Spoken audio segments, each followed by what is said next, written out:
Thanks for stopping by the channel and checking this out. I want to apologize right off the start. I recorded all this on my cell phone, and a lot of the footage I didn't realize I didn't have the camera turned sideways, or it didn't record sideways in the like a panoramic type deal. Sorry about that. If it gets a good response and you all want, I will make another video on the next one I install. I do 2 or 3 or 4 of these a year. But like I said, this was just kind of a quick, film it, because I never filmed it before. So, like, again, apologize for the camera work shaky and stuff. Like I said, I was using my cell phone. Thanks a lot. I hope you enjoy the video. All right, y'all. Here's the charger we're going to be installing today. It's the Summit 2 by Lester Electrical. This is the dual voltage charger. This can be used on board or on the shelf. This is a real nice one. It's got the Bluetooth connectivity on it. You get an app for the phone, download it. It's a super duper app to have. You can see here, this is the port for the AC voltage to come in, and we're going on these EZGOs. They give you a really nice spot right down here on the under the driver's side seat to mount it. And what I do is I make up a couple spacers to bring it up off, just to get air circulating all around it, because they do get a little warm. That's just 1-inch square aluminum tubing. Drilled a couple holes. A couple of the holes do line up. You can use those, but there it is. And these things are super easy to hook up. They come pre-wired for onboard like this. You got your 2 positive negative lead, you put on the thing, and then this is your charger indicator wire that kills the cart when the charger's plugged in. So, these EZGOs are really easy to do. Let me get this charger set down in here, and we'll show you what it looks like after we get it bolted in. Alright, y'all, I got this all bolted down in here, all 4 corners. Next thing we're going to do is I trim these power wires just for a neater installation, because you got to run them over to the other side of the battery pack over there, tie them in. I cut about 1 foot off of them here, and I'm going to re-solder on. These are crimping solder with the heat shrink already on them. I'm going to put those 2 on that end, and then we'll wrap this wire here in wire loom and run it over there and zip tie it up out of the way. Nice clean installation. And then when we get to the next part, we'll bring you back. Alright, y'all, you guys never used one of these heat and shrinks before. I'll show you what to do here. Just I use a heat gun.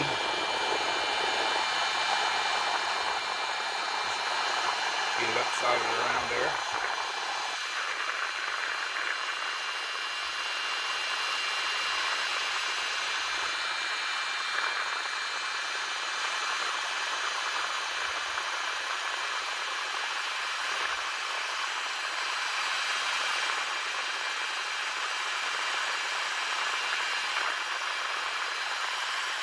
Just keep putting heat to it until that solder in there melts.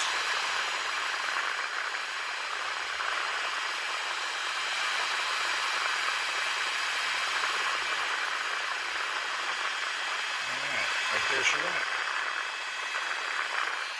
You guys can see that or not. Camera will focus. But you guys can't see, so right there, that solder all melted and sucked right up inside that thing. So I'll do the other one and bring you back. Alright, I don't know if you can see a little bit better there. You can see where that little bit of solder come out of that black one there. This thing doesn't like to focus very well, but yep, she soldered all up on there. So there we go. Next, I'll put it in some wire loom and run it over the other side of the battery pack.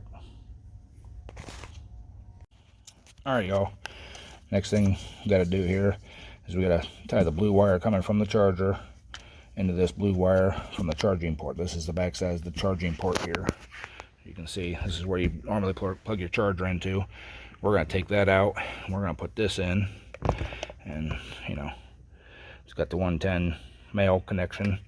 We'll drill these 4 rivets out, and then this will mount up in there, and then this end has a plug-in that the cart charger has, and we'll put some dielectric grease around, you know, around here, and then tape it up good so it doesn't get any water or anything intrusion into it. But so, and to make this connection here, I'm going to use this little crimping seal. This one here doesn't have solder in it. You just crimp it on, and then use your heat gun or heat source to melt the heat shrink, and you got it good to go. So, all right, well, I'm gonna get that done, and then we'll bring you back. All right, y'all, there you go. Got that connection all done. Now I did want to say that you don't have to do it over here. This blue wire that comes on the charger is long enough to go over to the controller that's under that black cover there, and you can plug it right in there. I just like to do it over here, a little cleaner setup. And if you ever, for some reason, ever want to go back to a off-board charger or shelf charger, your wire, factory wire, is already still here. You know, this is the factory wire that runs over, and that's all it does, just goes in and plugs into that. Plus, if you ever want to disable the cart for nobody can never use it, all you got to do is unplug that wire right there, you know. And if it's not getting the voltage to the controller to say that the charger is not connected, it will not run. So little tip there. So all right, I'm gonna get these wires here tied up. These are my wires for the going over to the side over there. Get those tied up, and we'll come back and we'll make the electric connection and get this charging port drilled out of here. All right, y'all, what I'm doing here is I'm making a plate for that charger to mount in, that port to mount in. I got this mounted in a brake. I'm going to score it across here with a utility knife. Sorry if I'm so shaky. I'm trying to do this one-handed. I'll make a couple 3 cuts across there just to kind of score down through it. And I'll bring the handle up about that far, push down. All right, broke off.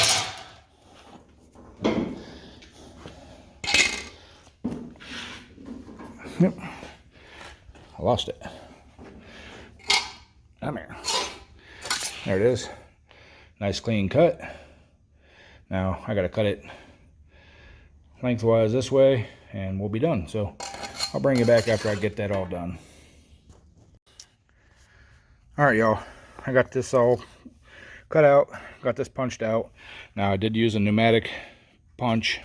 This is a knockout tool. I have access to this, but you don't have to use that. The way I used to do them in the past before I had access to this is I would drill holes all the way around here, then take a sharp chisel and chisel out the remaining pieces, and then file it out, and then you know, be nice, just as nice as this. Next thing I got to do is I'm around these corners, pop some holes in the corners for mounting screws, and then we'll get this mounted in it and get it mounted on the cart. We'll bring you back. All right, y'all, got that all installed, nice and clean. You know, I'm not real happy about the silver screws there, but I didn't have any black ones long enough to go through this here into the bracket, so it is what it is. There's that. Down in here, we got the cord all hooked together. I did put some dielectric grease between the 2 connections and taped it all up. Got it all clamped up in here. Last thing to do is to get these wires all zip tied up here across there, make the connection on the battery over there on the pack, and this is ready to go. So we'll do that, and then we'll bring you back and give you a little show what's going on. All right, guys, here we go. Got the positive negative on there. Get the wires all ran nice and clean.